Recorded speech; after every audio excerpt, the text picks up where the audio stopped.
सुखु गोदान बोसोरनि बयखौबो खुलुमबाय।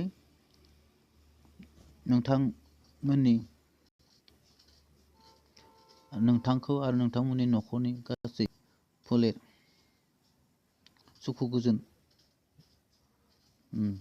जौगासारनाय उन्नति धोन जानो हाथों बेखौ हास्थायनानै दिनै बे खन्थाइ दोंसे खननो आवगायबाय।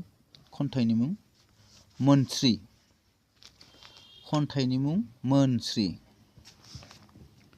गिबि सोदोब सानस्रि बोरसिहाय जानाय।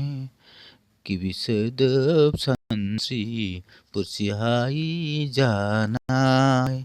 आगोल आंनि मोनस्रि डिभाइड आसाम 50-50नि। आगोल आंनि मोनस्रि डिभाइड आसाम 50-50नि। लोगोफोर लानानै नोंलाय सिमा गैयै बेराय हान्थिनायनि। लोगोफोर लानानै नोंलाय सिमा गैयै बेराय हान्थिनायनि। मिजिंजों सिगांथिं मा दावदों उनथिंबो मा सावदों। मिजिंजों सिगांथिं मा दावदों उनथिंबो मा सावदों। एबसुयु आलादा रायजो दाबिनाय बुब्लियाव।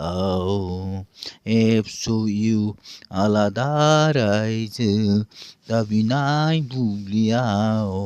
बे नखरनि सुबुं बै नखराव आलासि जालायनो हायि सम। बे नखरनि सुबुं बै नखराव आलासि जालायनो हायि सम।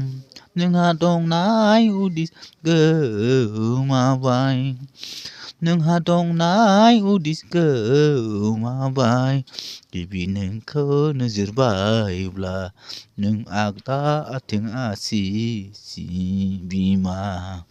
गिबि नोंखौ नोजोर बायब्ला नों आगदा आथें आसि बिमा।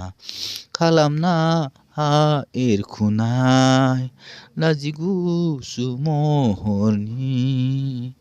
खालामना हा एरखुनाय लाजिगुसु महरनि। मोन नों मोनस्रि मोन नों मोनस्रि मोन नों मोनस्रि। खुलुमबाय। गोरोन्थिफोर जादोंब्ला निमाहा होदो। बयखौबो गाहाम मोनाबिलिनि मोजां हामलायथिदो। बयखौबो बरायनाय थाबाय। खुलुमबाय। दिनैनि थाखाय एसेनोसै। खुलुमबाय।